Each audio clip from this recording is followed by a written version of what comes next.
Welcome back to the next part of our interview with Professor Sabah al-Nasseri, Professor of Political Science at York University. Professor, the new conditions in Iraq, where we can see an emerging Iraqi state, a real Iraqi army, and it's hard to call such a place stable, but relative to what we saw 2-3 years ago, Iraq looks a lot more stable. And we're told this is the success of Bush and McCain even more, surge. So is the surge responsible for the new conditions? Well, I don't think so. I mean, sending 28,000 extra American soldiers to Iraq did not solve the problem. We used to have 150,000. What I think... But it wasn't just the troops. It was also Petraeus, this counterinsurgency strategy, the dividing walls being built in Baghdad and other places. Yeah, three things I would say. First, 100,000 of Iraqi people were displaced since last year, especially in Baghdad. Second, they did what Which means the ethnic cleansing is continuing. Exactly. What they did is cantonizing not only Baghdad city, but also Sadr city, building razor wires, walls, and checkpoints, etc. So by displacing 100,000 of people, of course you will have less violence because most of them are out of the cities. The third thing, which is the most brutal thing they did, in order to secure the life of the US soldiers in Iraq, they created these so-called awakening groups, right? And local militias, paramilitary groups. And these groups used to be paid by the US military $300 a month per member of these groups. And they were so brutal and unlawful vis-a-vis the Iraqi people. Now these were supposed to be set up to go and chase al-Qaeda out of the Exactly. areas. But we heard with some success in terms of al-Qaeda. Well, there was not such a thing like al-Qaeda, I would say, in Iraq. This is just like the construction of al-Zarqawi. What they call al-Qaeda, every time when they attack a city, be it Mosul or Fallujah, and destroy it, they claim it's al-Qaeda. But 100,000 people were killed. But we've seen stories of local Iraqis talking about al-Qaeda trying to create Shia law in their areas, and local Iraqis murdered, assassinated by what they call al-Qaeda forces. Well, the Iraqi look at it this way. They see that there are some criminal groups, criminal organizations. They see radical, fanatical extremists, Muslim extremists, but they don't talk about al-Qaeda. They talk about these extremists, about these criminal groups. And they know exactly who is this, who is doing what. So once they organize themselves, they can control all this kind of violence. So it was not the United States, actually. What Petraeus did to save the life of the US soldiers by redeploying the US soldiers and letting Iraqis shooting at Iraqis. This is the second thing. The third thing, the major attack on al-Sadr movement, popular movement, to destroy it in Iraq. In order to secure the position of al-Maliki government. And the most important thing came from the Iraqis themselves. Al-Maliki government realized, despite all their hate, like al-Hakim al-Maliki vis-a-vis the Ba'athists and ex-bureaucratic apparatus of Iraq, they realized without the old technocratic and bureaucratic class, they cannot work for Saddam. Exactly, they cannot rule the state because those people have experience in state institutions, etc.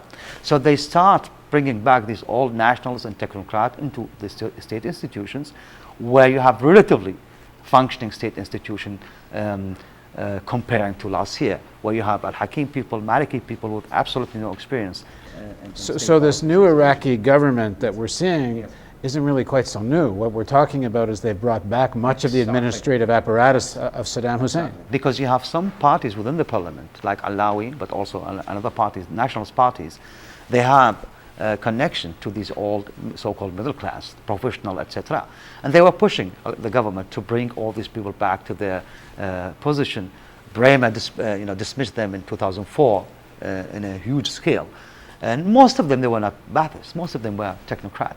So that's why I think al-Maliki government realized to have a kind of a peaceful situation, to pacify the situation, to have a compromise, is to bring back these old apparatuses to the state in order to have a relatively functioning state, because without state services for the people, they will not have any kind of legitimacy.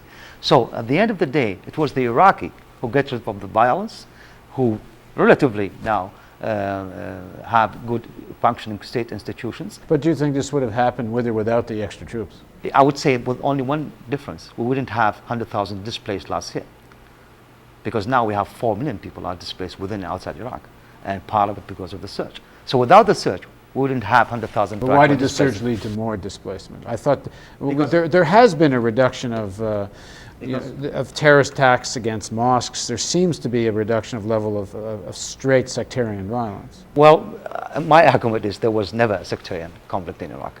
It was a conflict between the occupation and the government troops vis-a-vis different resistance groups within Iraq. But there were mosques and markets being blown up. There's certainly civilians as targets. Of course. But the thing is, the funny thing is about it, if you remember, that whenever there was an explosion in a mosque or a street, they will tell you somebody Shiite killed or somebody Sunni killed without checking the identity of the people. So it was a priori construction, that's the Shiite or Sunni. The thing is, if you look at all these attacks, you will see they are concentrated in specific localities in a specific time against specific targets, not against the Iraqi civilian per se. So of course you have victims within the civilian population, but according to the last survey, at least last year, which I had, the majority of the Iraqi people were saying 65 to 67% of the violence against the Iraqi people came from the US troops and the Iraqi security forces, the militias, 10% from the resistance, and the rest, they didn't know who's behind all this kind of... But there certainly has been ethnic cleansing. I mean, there's attack and counterattack and revenge attack. Yeah. And I agree, I mean, I can't say agree because I'm no expert, but as I understand it, it's a complex of factors, but the numbers of those kinds of attacks do seem to have gone down in the last 6 months. Well, I would say we have the same attacks last year as this year, but they will not hear these things, especially in the US. You have still attack every day on the US allies in Iraq, on police and military camps or stations. You have still resistance all over the place, but they will not talk about it because they want to sell. But civilians as targets, that type of violence seems to have been reduced. There was one pattern of murder in Iraq and Baghdad, where you find people shot in the head of in the back of their heads. Now people realize all these murders were done by the so-called security police. It came from the interior of the state apparatus itself, from the interior ministry. So you have a mass murder and people without any kind of accusation, etc. They were murdered. So you can see all kind of violence were there, from the state, from the US troops, from the resistance, but also from criminal organization on all levels. But it was not a sectarian and ethnic. You have different protagonists within these violent situations. But it's not ethnic or sectarian. It was purely political. Of course, the United States and the Iraqi government create militias and paramilitary groups in order to attack some resistance group, etc. And those were acting, until today actually, are acting without any kind of law or restriction, just like the private security companies, without any restriction. This is what created the sense of chaotic situation of violence. But it was not chaotic, it was ordered form of violence, what I call a political order, rather than just a collateral issue. And the next part of our interview, let's talk about the elections, the coming elections. Please join us for the next segment of our interview with Professor Sabah al-Nasseri.